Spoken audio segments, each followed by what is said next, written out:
محمد وعلى آله وصحبه أجمعين أما بعد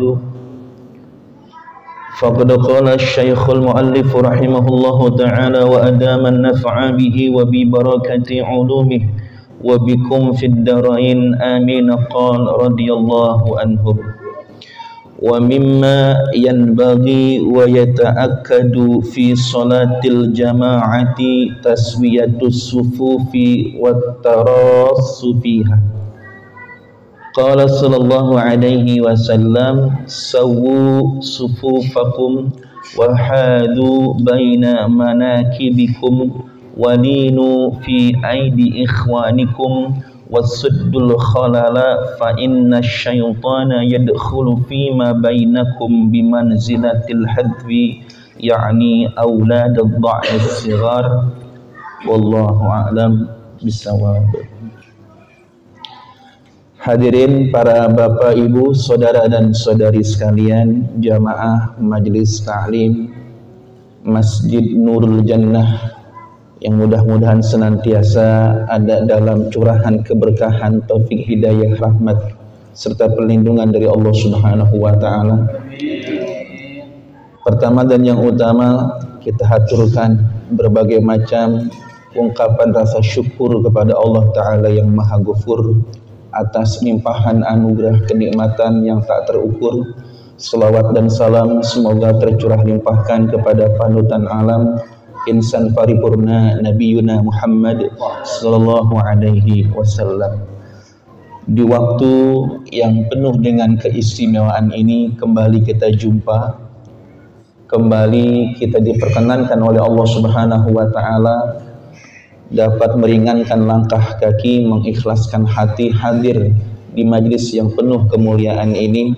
Semoga dengan asbab hadirnya di majlis yang mulia ini dosa-dosa kita diampuni oleh Allah Subhanahu wa taala.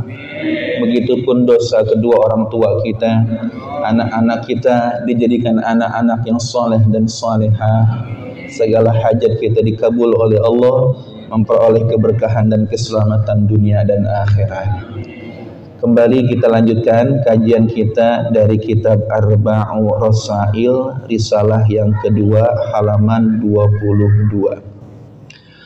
Wa mimma yanbaghi wa yata'akkadu fi salatil jama'ati, dan sebagian dari perkara yang sudah sepatut dan selayaknya, wa yata'akkadu, dan sangat dianjurkan, fi sholatil jama'ati, di dalam pelaksanaan sholat berjamaah, taswiyatus sufufi wattarasu fiha, adalah meluruskan shaf dan merapatkannya. Pada kesempatan ini kajian kita akan mengetengahkan tema mengenai urgensi, betapa pentingnya ketika pelaksanaan sholat berjamaah itu meluruskan dan merapatkan shaf. Pun nanti kita insyaallah bahas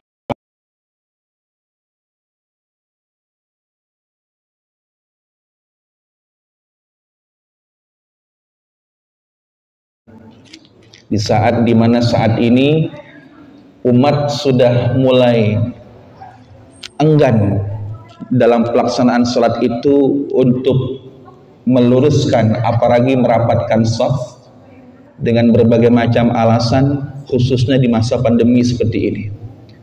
Nah, kita akan melihat dari kacamata syariat itu sepenting apakah, sampai di manakah urgensi dan kepentingan daripada meluruskan dan merapatkan shaf dalam sholat berjamaah ini. Disebutkan di sini qala sallallahu alaihi wasallam, telah bersabda baginda Rasul sallallahu alaihi wasallam, sawwu sufufakum wa hadu baina manakibikum walinu fi aidi ikhwanikum wasuddul khalala fa inna syaitana yadkhulu fima bainakum bimanzilatil hadfi. Sawu sufufakum, luruskanlah saf-saf kalian.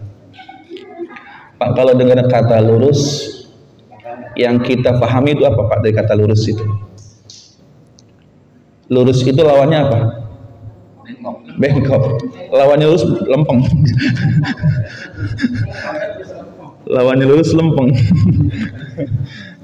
Kalau dengar kata lurus, maka yang termindset dalam pikiran kita itu adalah sebuah barisan yang tertata dengan rapi, tidak terlalu ke belakang, tidak terlalu ke depan, setara, sejajar. Rapihkan saf-saf kalian. Ya, di sini ada kalimat sawu. Sawu ini dalam kaidah bahasa Arab menunjukkan fungsi sebagai fi'il amr, ya, kata perintah. Sedangkan kata perintah ini memiliki dua potensi, ada yang menunjukkan kewajiban, ada yang menunjukkan anjuran atau mustahab kesunahan.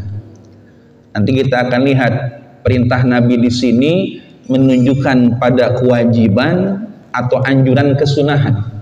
Ya, yang jelas di sini Nabi perintahkan ketika hendak sholat, sawu sufufakum, luruskan saf-saf kalian, wahadu, dan sejajarkanlah baina manakibikum, di antara pundak-pundak kalian.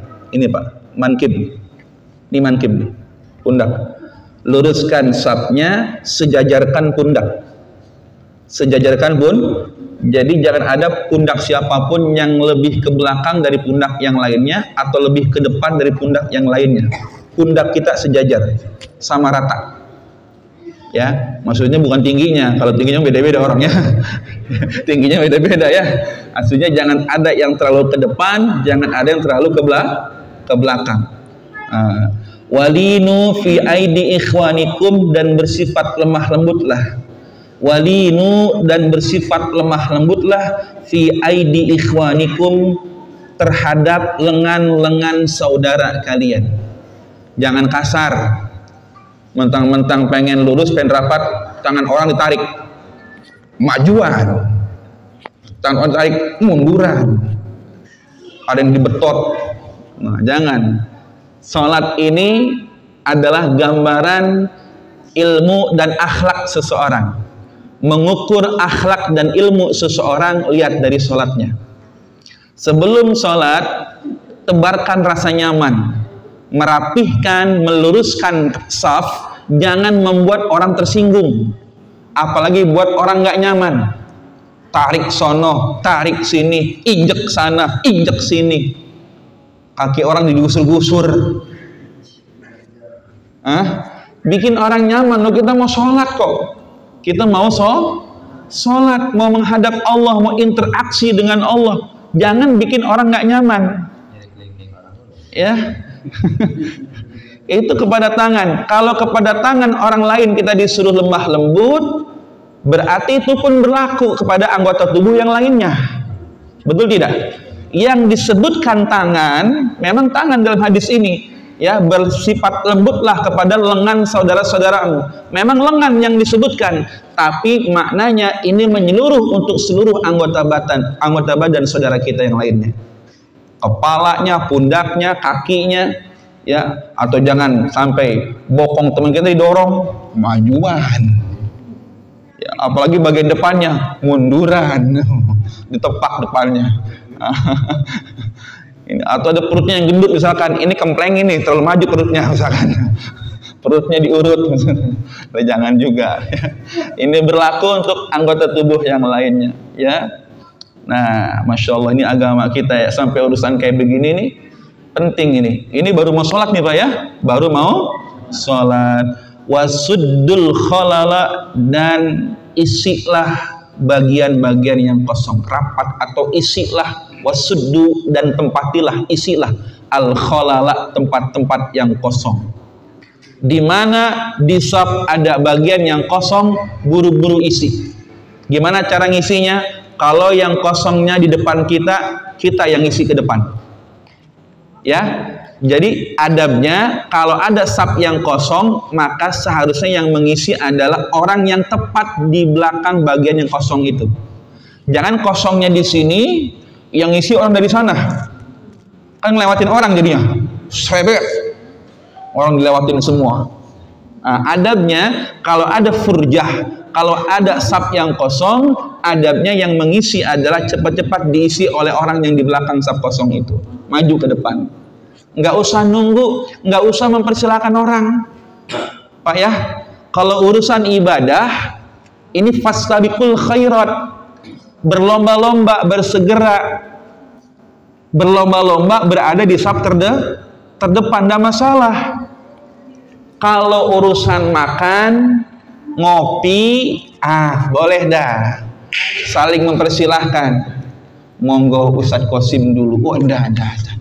Bapak dulu yang lebih tua misalkan. Enggak, saya mencintai yang lebih muda. Yang muda duluan silakan. Yang tua mau udah banyak kopinya, udah sering. Yang muda dulu silakan. Kata yang muda, enggak, kami diajarkan untuk menghormati yang lebih tua. Yang tua duluan. Akhirnya nggak minum kopi itu. Kopinya sampai dingin. Masih aja saling mempersilahkan itu. Itu boleh kalau urusan makan dan minum atau yang lainnya, silakan urusan duniawi. Tapi kalau urusan ibadah, pahala heula, bersegera. Kalau perlu silakan berebutan ada di saf pertama.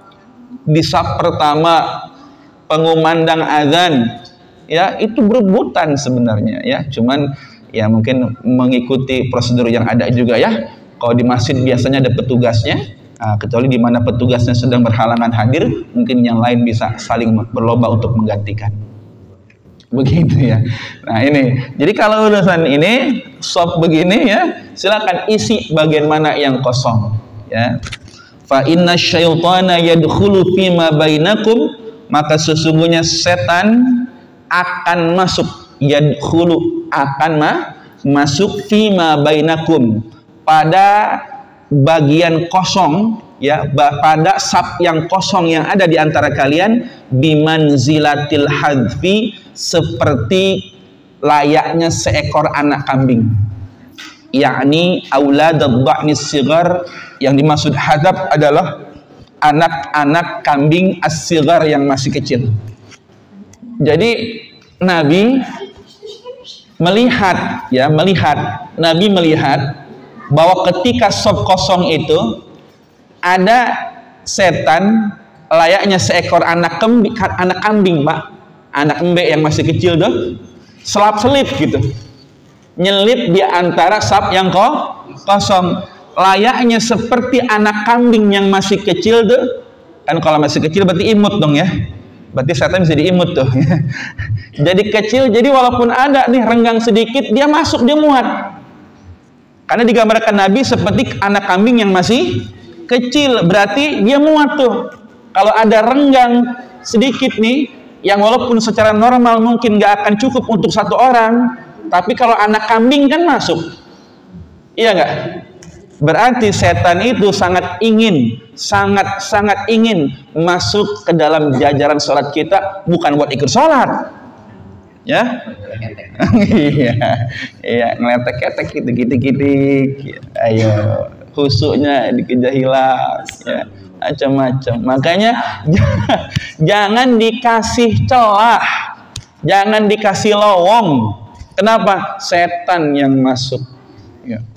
Ada yang bilang, Ustaz kan setan mah pinter, sapnya rapet, kan kolong kaki kita masih ada tuh. Masuk ke kolong kaki, nggak bisa. Nggak begitu.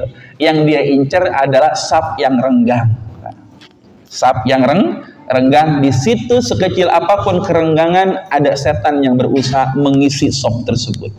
Nah makanya di sini Nabi katakan jangan kasih renggang, rapetin. Begitu. Itu hadis yang pertama. Wa anil Barra ibni Azibin, dari sahabat Al Barra ibnu Azib radhiyallahu anhu maqal, kana Rasulullah sallallahu alaihi wasallam, telah nyata ada Rasulullah sallallahu alaihi wasallam, ya'ti nahiyatas saffi, pada suatu kesempatan ketika hendak salat beliau mendatangi pinggiran shaf. Nahiyah itu bagian paling ujung, pinggir. Nahiyatus soffi, ke pinggiran sof, ya, ke ujung sof. Wa yusawwi baina suduril qaumi, lalu beliau meluruskan antara dada-dada orang yang ada waktu itu. Bayangin Nabi sangat mementingkan lurusnya saf, sampai-sampai beliau turun tangan langsung untuk meluruskan dada, sampai dadanya harus lurus. Bukan cuma dalam PBB Pak, baris per baris, siap blok. Wah, dalam sholat pun begitu, ya, masya Allah. Bahkan di sini wa manakibihim, bukan cuma dadanya yang Nabi luruskan, wa manakibihim, pundak-pundaknya pun diluruskan sama Nabi. Dada dan pundaknya dibuat sejajar sama Nabi. Wa yaqulu, dan beliau bersabda, la takhtalifu fatakhtalifa qulubukum. La takhtalifu, jangan, kalau kata kita mah, jangan nggak lurus saf kalian. La takhtalifu, jangan bengkok saf kalian, jangan tidak lurus saf sekalian. Kenapa? Fatakhtalifa qulubukum, maka kalau nggak lurus saf kalian, hati kalian akan berselisih. Hati kalian nggak lurus, karena safnya nggak lurus, hatinya pada bengkok. Ya, yang ini ngalor, yang ini ngidul, yang ini wetan. Kenapa? Safnya nggak lurus, maka nanti dikhawatirkan hatinya pun nggak lurus selaras setujuan. Kenapa? Punya kepentingan masing-masing. Fatakhtalifu qulubukum, maka akan berselisih hati-hati kalian. Masya Allah. Lihat, lurusnya saf ada kolerasinya dengan lurusnya hati kita. Karena lurusnya saf itu menggambarkan kekompakan kita. Safnya lurus, rapet lagi, ya, kiri kanan senyum, ke kanan senyum, ke kiri senyum, masya Allah, ya, resep amat sholat begitu. Ini mah kadang-kadang kita sholat boro-boro senyum, boro-boro nanya, ya, nggak tahu tuh siapa yang sebelah kita, berarti gua tahu jempol kakinya doang, ya. Ya, ajang silaturahim adalah dalam sholat, walaupun mungkin ya, ada juga keterangan dalam kitab Fathul Mu'in bahwasanya salah satu indikator khusyuknya seseorang adalah tidak mengetahui siapa yang ada di kanan dan di kirinya. Nah, ini salah satu indikator kehusyuan, ya. Nah, itu beda ranahnya, ya. Artinya dia nggak tahu siapa dan sedang apa orang yang ada di kanan dan di kirinya, saking khusyuknya itu mah. Ini dalam kaitan halnya sholat, itu bab khusyuk adanya, ya Pak. Kita kadang-kadang sampai hafal betul gitu, sampai jempol kaki orang itu segitu jempolnya gimana ya, macam-macam dah tuh, ya. Innallaha wa malaikatahu yusholluna ala soffil awwal. Nah ini Pak, ini keistimewaannya nih. Ini mengapa para sahabat rebut-rebutan ingin di saf pertama. Innallaha, sesungguhnya Allah, wa malaikatahu, dan para malaikat Allah dan jajaran malaikat Allah semuanya, yusholluna ala soffil awwal, bersolawat. Di sini perhatikan, Allah dan seluruh jajaran malaikat. Perhatikan baik-baik, Allah dan seluruh jajaran malaikat bersolawat. Kalau solawat dari Allah artinya rahmat yang tercurah dari Allah. Kalau solawat dari malaikat artinya istighfarnya malaikat. Untuk siapa? Ala soffil awal, untuk orang yang sholatnya ada di saf pertama. Nah, luar biasa kan? Ini nggak tanggung-tanggung. Allah dan seluruh jajaran malaikat akan bersolawat, rahmat dan maghfirah tercurah bagi mereka yang ada di jajaran saf pertama. Itulah mengapa para sahabat berlomba-lomba untuk apa? Untuk berada di saf yang pertama, saudara sekalian.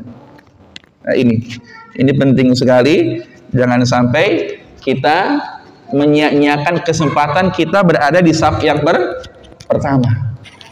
Ya, nggak usah begini. Nggak enak saya mah, siapa tuh? Itu buat para ustadz aja. Ustadz kalau datang belakangan, di belakang. Ngerti ini? Iya, kalau ini mas siapa cepat dia dapat gitu aja udah. Kalau masalah sop pertama mah hatta begini Pak. Misalkan anak-anak lebih dahulu datang dan sholat sudah dimulai, maka anak-anak lebih berhak di sop pertama daripada bapak-bapak yang datang terlambat. Itu kalau sholat sudah dimulai. Kalau sholat sudah dimulai, kecuali sholat belum dimulai, diatur boleh. Sop pertama bapak-bapak semua, sop berikutnya anak-anak, sop berikutnya ibu-ibu, diatur silahkan. Tapi kalau sudah dimulai sholat, maka berlangsunglah apa yang ada. Ya walaupun ustadz sekalipun kalau datangnya belakangan, ada yang dibocok belakang. Gitu. Kalau kalau bahagia lah, pastabikul khairat. Oh, enggak begitu juga, kecuali khotib Jum'at. Kalau khotib Jumat datang belakangan, dipersilahkan taruh di depan, jangan khotib di belakang. Iya, walaupun datangnya belakangan, emang sengaja Pak kalau khotib mah datangnya belakangan. Dalam hukum fikih emang begitu anjurannya. Kenapa? Karena ada fadilah buat makmum yang mendahului khotib masuk ke masjid, ada pahala buat makmum tersebut. Jadi dapat fadilah mendahului khotib. Makmum yang datangnya mendahului khotib dapat fadilah keutamaan. Ini mah kadang nungguin khotib naik mimbar dulu baru datang sih ya. Bisa jadi khotib udah ya ittaqullah bahtarojo udah datang. Padahal mah ada fadilah ya. Kalau makmum datang lebih awal dari khotib itu keutamaan. Maka dianjurkan kalau khotib datangnya belakangan. Supaya apa? Supaya jamaah dapat fadilah mendahului khotib masuk ke masjid, gitu maksudnya. Nah, makanya kalau khotib dipersilahkan masuk boleh, walaupun datangnya belakangan. Makanya bagus sekali kalau masjid seperti Nurul Jannah ini ada akses langsung tembus ke mimbar nih. Jadi khotib walaupun belakangan tiba-tiba di depan gitu. Punya ilmu apa tahu ini? Sakti.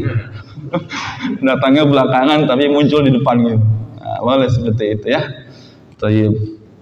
Lanjut. Jadi betapa beruntungnya mereka yang berada di jajaran saf pertama, mendapatkan kemuliaan, mendapatkan keistimewaan, tercurah sholawat Allah dan malaikat bagi mereka. Nah sekarang kira-kira nih, semangat untuk mendapatkan saf pertama? Semangat ya. Jangan kasih kendor Pak, rebut-rebutan ayo. Wah, ya. Insya Allah. Lanjut.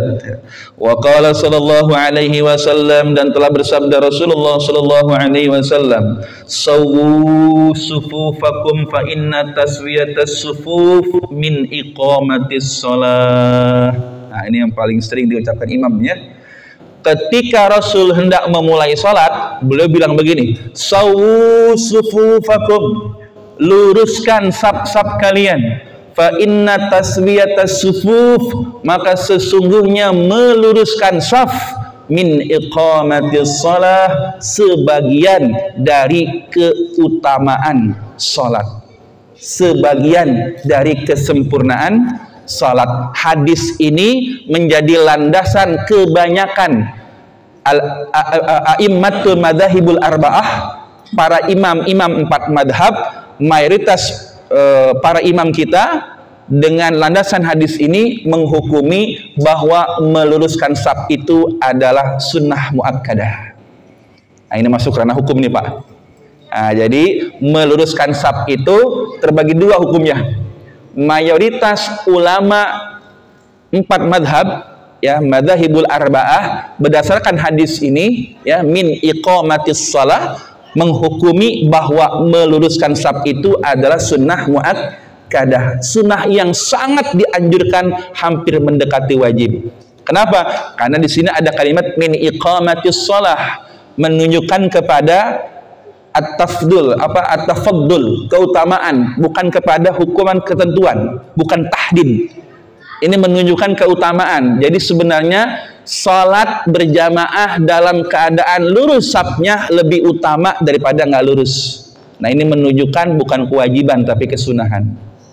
Tapi ya, ulama yang lain, contohnya Syekh Ibnu Taimiyah, contohnya ini menghukumi kalau meluruskan saf itu wajib hukumnya. Itu contohnya. Bahkan Imam Bukhari dalam kitab Sahih Bukharinya bikin bab khusus tuh Pak.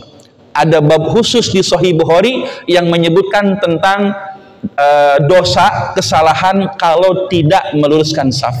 Ini Imam Bukhari, ya. Kitab hadis yang paling sahih Imam Bukhari dan Imam Muslim ada bab khusus yang menunjukkan ya suatu kesalahan atau suatu kekurangan dalam sholat kalau safnya nggak lurus. Ini menunjukkan perhatian yang begitu luar biasa para ulama kita mengenai meluruskan saf dalam sholat. Ya, jangan disepelekan. Min iqamatis shalah, bagian daripada kesempurnaan sholat. Kenapa begitu? Saya temukan dalam keterangan ternyata Pak, orang berjamaah itu diterima berjamaahnya dilihat dari beberapa aspek. Yang pertama dilihat dari kehusyuannya. Dari sekian yang berjamaah, seandainya misalkan cuman ada satu orang saja yang khusyuk misalkan yang khusyuk imamnya aja, misalkan ini makmumnya ngelamun semua, nggak ada yang khusyuk. Nah, berjamaahnya tetap diterima karena khusyuknya satu orang itu. Ya, kalaupun misalkan satu pelton berjamaah itu, satu kelompok, satu masjid berjamaah ini nggak ada yang khusyuk, maka Allah akan melihat lurus rapat safnya. Lurus rapat safnya walaupun tidak khusyuk, maka tetap diterima berjamaahnya. Inilah tafsir dari makna sawu sufufakum fa inna taswiyatas sufufi min iqamatis shalah. Lurus rapat saf itu sebagian dari kesempurnaan salat karena bisa menjadi indikator sebab diterimanya berjamaah kita karena lurus dan rapatnya saf kita. Meskipun seandainya tidak khusyuk dalam sholat. Tuh, ini mah khusyuk enggak, sapnya bengkok kayak ular tanah digebugin, kepanasan, rendang lagi. Itu bukan cuma anak setan yang masuk, mbaknya setan nggak masuk. Jaga jarak 3 meter seorang. Ini mau gimana? Apa yang mau dilihat berjamaahnya kalau begitu? Ya, begitu kira-kira ya. Jadi penting nih lurus dan rapat shaf itu menjadi salah satu indikator sabab wasilah diterimanya berjamaah kita. Lanjutkan. Wa qala sallallahu alaihi wasallam russu sufufakum wa qaribu bainaha wa hadu bil a'naqi fawalladhi nafsi biyadihi inni la ara syaitana yadkhulu min khalalis safi ka'annahu al-hadhafu. Nabi bersabda russu sufufakum. Nah sekarang babnya bab merapatkan ya. Russu sufufakum, rapihkan. Russu, rapihkanlah oleh kalian sufufakum, saf-saf kalian. Wa qaribu bainaha, dan saling mendekatlah. Wa qaribu, dan saling mendekatlah kalian bainaha, di antara saf-saf tersebut. Wahadu, dan sejajarkanlah oleh kalian bil a'naqi, dengan tengkuk-tengkuk kalian, dengan leher bagian belakang kalian. Nah, dia perhatikan di sini, rapihkanlah, berdekatanlah, sejajarkanlah. Di sini Nabi suruh dekatkanlah, dekatkanlah. Berarti sholat itu harusnya berdekatan, jangan jauh-jauhan. Sholat yang berjauh-jauhan itu menunjukkan hatinya pun berjauh-jauhan. Ya, lagi apa? Lagi ambek-ambekan. Makanya jaga jarak. Laki bini kalau lagi berantem jarang yang pengen peluk-pelukan. Tidur aja patawong-tonggong. Satu kasur ya patawong-tonggong. Bahasa Indonesia patawong-tonggong. Saling membelakangi gitu. Gitu. Yang paling enak kan, oh ya benar. Istrinya ngebelakangin bumi, suaminya ngebelakangin langit, itu paling enak. Paling enak ya.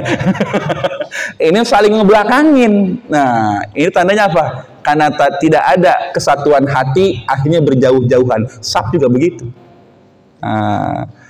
Fawalladzi nafsi biyadih, maka demi Allah yang diriku berada dalam genggaman kekuasaannya, maka demi Allah yang diriku, yang jiwaku berada dalam genggaman kekuasaannya. Nabi bersumpah nih, lihat, Nabi bersumpah demi Allah nih. Kalau Nabi sudah sumpah demi Allah, berarti ini hak, benar, nyata adanya. Inni la aras syaitana, sesungguhnya aku, kata Nabi, benar-benar menyaksikan, melihat langsung ada setan. Ada setan. Nabi punya mukjizat, Pak.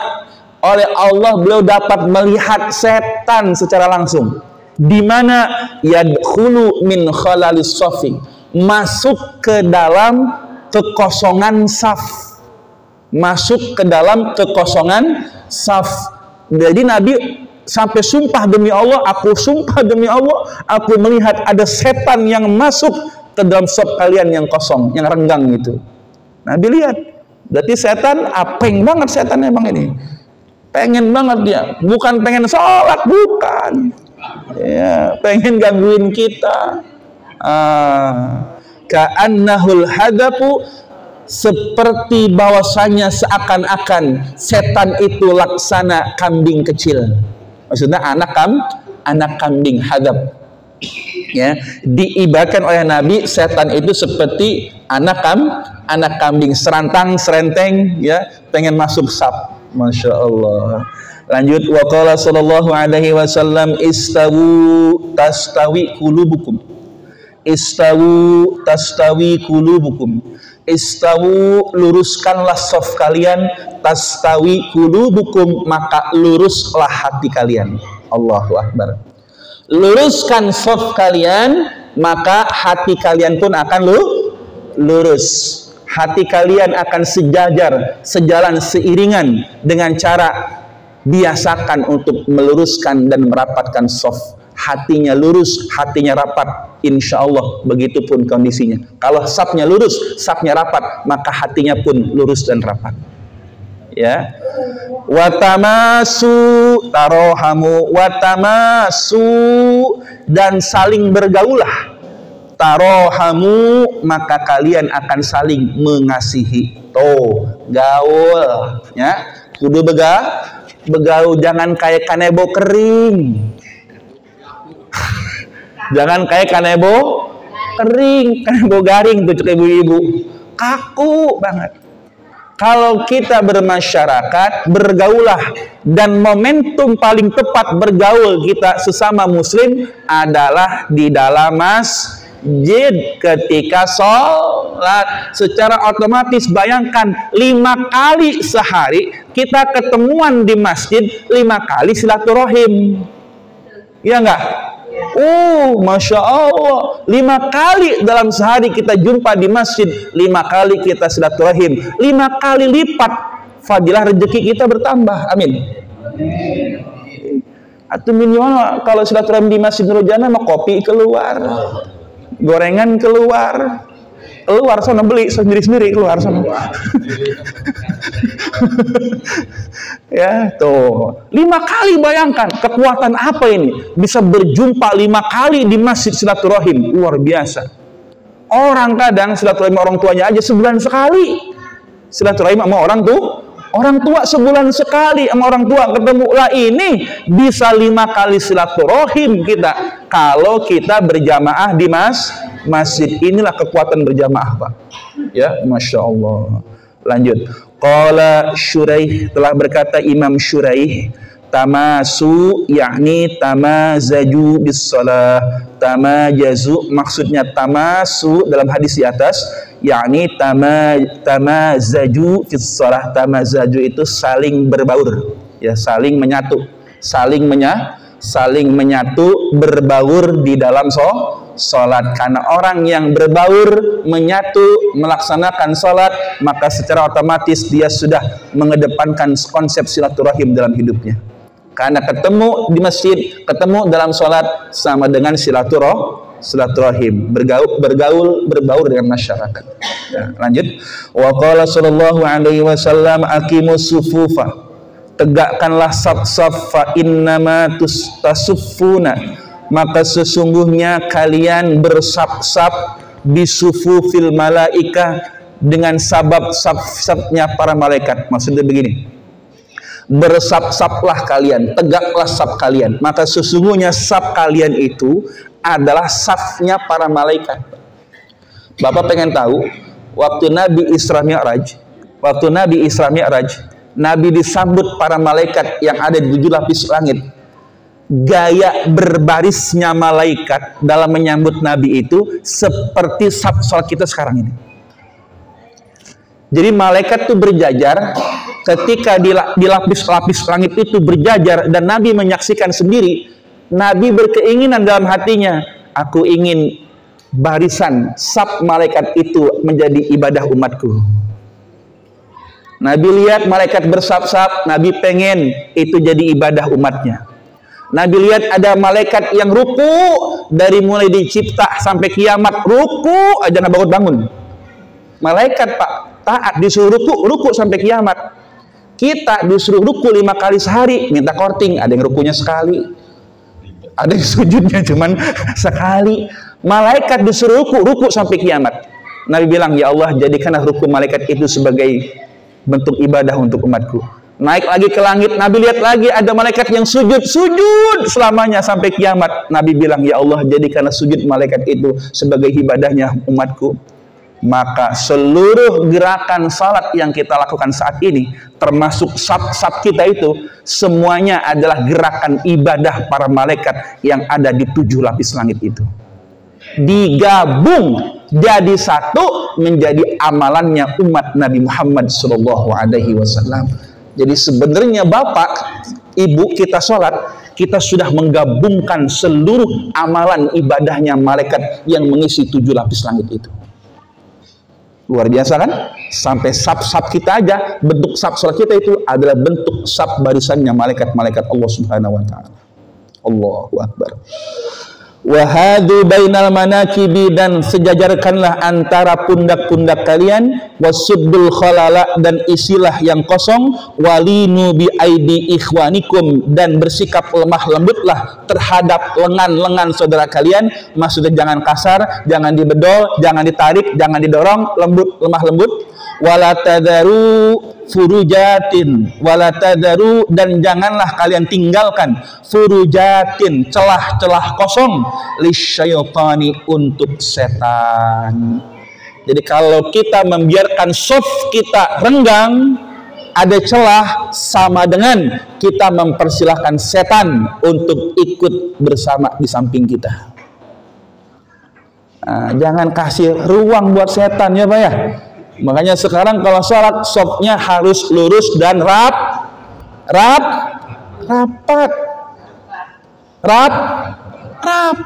Om kita sedang menghadap Allah, Pak. Apa ini? Sama istri aja rapat terus, masa sholat renggang-renggangan? Oh, ini Masya Allah, ini aki-aki ini ya. Setuju saya ini. Ya, nah ini, ya lanjut. Waman wasola, nah ini endingnya luar biasa ini. Waman wasola soffan wasolahullah, dan barang siapa yang menyambung saf, maka Allah akan menyambung rahmat kepadanya. Saya ulangi lagi, barang siapa yang menyambung saf, tidak merenggangkannya, tidak memberikan jarak dalam saf, maka Allah akan menyambungkan rahmat kepadanya. Satu. Sebaliknya, waman qata'a, dan barang siapa yang memutus saf, renggang, bahkan sampai jaga jarak, maka qata'allahu azza wa jalla, qata'ahullahu azza wa jalla, maka Allah pun akan memutuskan rahmat baginya. Nyambungin saf, Allah sambung rahmatnya. Memutus saf, maka Allah azza wa jalla pun akan memutus rahmat dari orang tersebut. Tuh, ini yang sebenarnya diinginkan oleh mereka yang tidak menginginkan persatuan umat Islam. Bapak, saya pernah sampaikan, ada golongan umat yang sangat iri melihat saf sholat kita.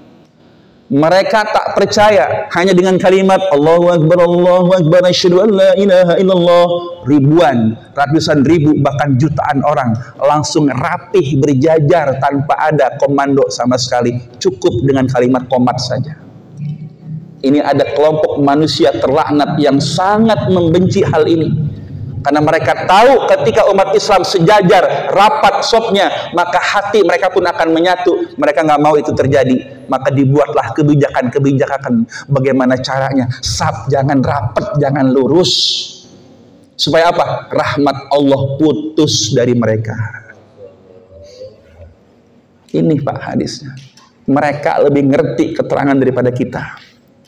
Ya, mereka lebih paham, mereka tahu hadis ini, maka gimana caranya supaya rahmat Allah putus bahkan di masjid yang merupakan hotspot tempat pertama kali rahmat turun dari Allah, putus rahmat di masjid. Ya, putus rahmat. Kenapa? Sopnya putus. Ya, betapa gembira mereka. Kalau di masjid saja tempat rahmat Allah turun, rahmatnya putus. Gembira mereka. Kitanya aja kebangetan banget. Ya, dulu mana ada masjid dicoret-coret. Kadang lihat masjid coret-coret begini.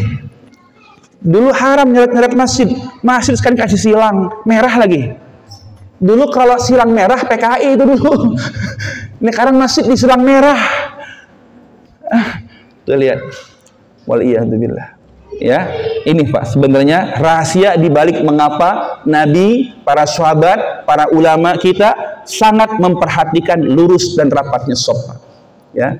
Kemudian wa an Anas radhiyallahu anhu qala Rasulullah sallallahu alaihi wasallam aqimu sufufakum wa tarassu fa inni arakum min wara'i dhahri. Tegakkanlah saf-saf kalian. Tegakkanlah, rapikanlah saf-saf kalian. Watarasu, dan rapikanlah. Fa inni, maka sesungguhnya aku arakum min wara'i dhahri, dapat melihat kalian dari arah belakangku. Nah, perhatikan. Ini salah satu mukjizat Nabi. Beliau melihat ke belakang seperti melihat ke depan. Paham maksudnya? Kita kan kalau ke depan jelas Pak ya. Tapi kalau ke belakang kelihatan nggak? Kelihatan nggak ke belakang? Nggak kelihatan kan? Kalau mata kita ke depan, yang belakang kelihatan nggak? Kalau mata kita ke arah depan, kita bisa ngeliat ke belakang? Nggak bisa kan? Kalau Rasul walaupun matanya ke depan, tapi beliau dapat melihat yang ada di belakang. Itu mujizatnya. Makanya Nabi tahu lurus apa belum, rapat apa belum. Yang nggak hadir siapa nih sahabatnya? Nabi tahu walaupun nggak lihat. Fulan nggak hadir kemana? Rasa Nabi nggak ngeliat ke depan ya aja. Kok bisa tahu ya? Karena Nabi absen tuh Pak. Di Nabi itu kalau ada sahabatnya yang nggak ikut sholat berjamaah, ditanya Fulan kemana? Oh lagi isoman ya Rasulullah 2 minggu. Ya, ditanya kenapa? Karena Rasul bisa lihat sebagaimana beliau melihat ke belakang, sebagaimana melihat ke depan. Ini mukjizatnya beliau. Ya. Mukjizatnya Rasul bisa memandang ke belakang sebagaimana beliau memandang ke depan. Nah, fakana ahaduna, maka ketika Rasul ya melihat para sahabatnya dengan mata bagian belakangnya, ya, mata gaib, ya, beliau melihat salah seorang dari kami yalziku mankibahu, menempelkan pundaknya. Ah, ini pundak nempel dengan pundak, pundak nempel dengan pundak. Biman kibi sahibihi, dengan pundak temannya. Ada salah seorang di antara kami yang menempelkan pundaknya dengan pundak temannya. Wa qadamahu bi qadamihi, dan kakinya nempel pula ke kaki temannya. Ah, intaha. Jadi pernah ada kejadian Nabi lihat para sahabat saking ingin lurus dan rapatnya, mereka tempelkan pundak dan kakinya. Tapi dari hadis ini justru menjadi jelas buat kita bahwa menempelkan pundak dan kaki itu bukanlah keharusan, tapi bagian dari keseriusan dalam merapatkan dan meluruskan saf. Bukan keharusan, bukan harus nempel, bukan harus berdesek-desekan, bukan. Tapi ini bagian dari usaha para sahabat waktu itu untuk merapihkan dan merapatkan saf. Itu usaha yang serius. Boleh dicontoh, bagus sekali dicontoh. Kalau bisa, rapetin tuh pundak sama kaki. Tapi awas nanti pas duduk jangan main duduk-dudukan. Pas tahiyat akhir, drek kaki orang. Jempol pisan lagi dudukin ya. Mana lagi bisul jempol, lagi cantengan nih, dudukin pisan lagi. Malah jadi nggak khusyuk nantinya. Ya, jadi sebenarnya Bapak, ya, dengan menempelnya pundak saja itu udah rapat sendiri. Ini pundak kita nih, udah ketemu. Karena begini, kadang ada orang yang mengejar rapat kaki, tapi akhirnya jarak kakinya renggang. Sampai ngegang, tau ngegang? Iya, itu posisi penjaga gawang. Gitu. Ya. Nabi itu Pak, kalau sholat Bu, nggak pernah melebihi kakinya, jarak antara kaki kanan dan kirinya tidak lebih dari 1 jengkalnya beliau. Nah, sejengkal. Nah, kalau ngejar rapat kaki, lalu merenggangkan kaki sampai posisinya seperti penjaga gawang, nah, ini malah khilafus sunnah jadinya. Ini malah jadi menyalahi sunnahnya Nabi itu jarak kaki beliau ketika sholat ini kurang lebih 1 jengkal Pak. Satu jengkal. Lah kalau mengejar kaki orang buat rapet, akhirnya kan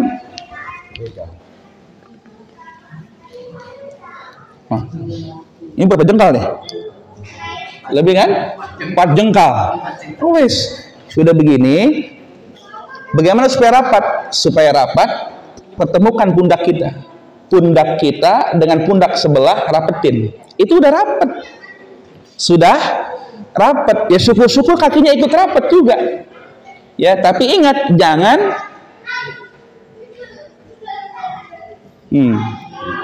jangan apa namanya nih? Ngengkang.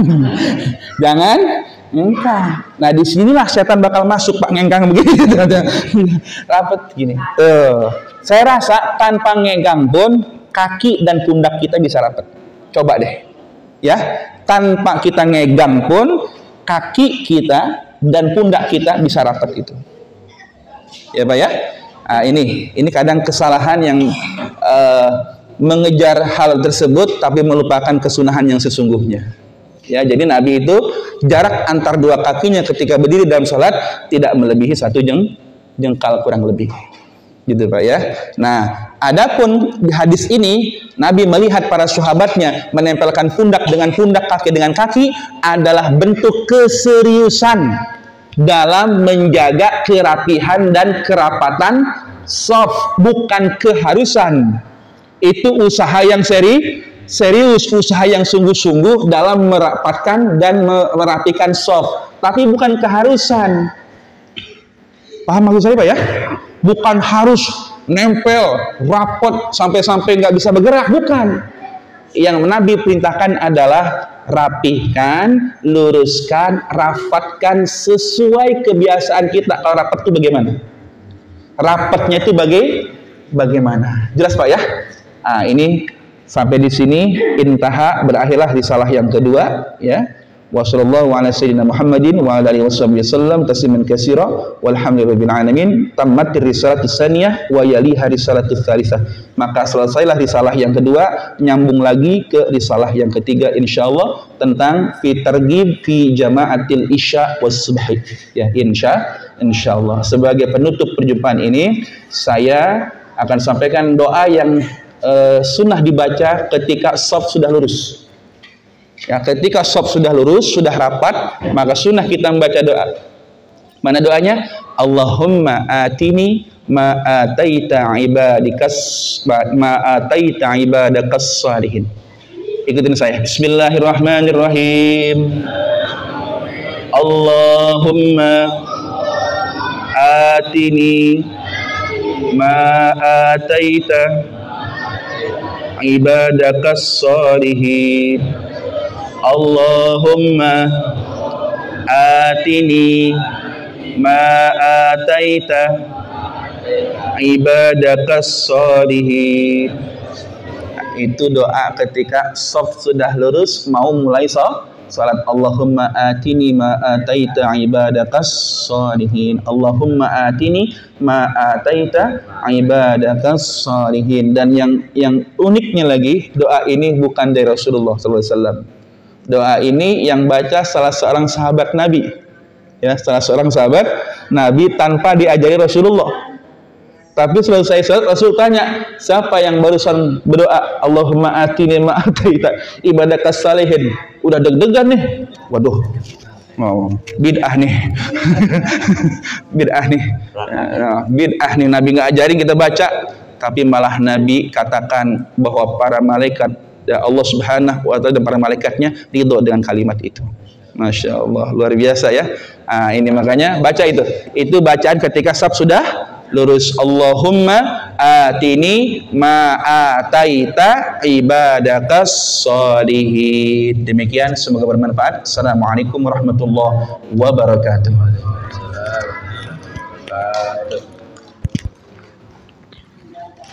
Alhamdulillahirrahmanirrahim. Dan sekalian, sudah kita kajian sampai dahulu kita tentang masalah rapat saf dan sholat berjamaah. Mudah-mudahan apa yang kita dengar hari ini adalah dari malam hari ini menjadi ilmu yang bermanfaat dan kita bisa mempraktekkannya dalam kehidupan kita sehari-hari untuk ibadah kepada Allah Subhanahu wa Ta'ala. Mari kita berkaji dengan tarikh tersebut. Qala Nabi sallallahu alaihi wasallam, "Abdul ma qultu ana wa nabiyina min qabli, la ilaha illallah, la ilaha illallah, la ilaha illallah, la ilaha illallah,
selamat ketemu malam Selasa yang akan datang.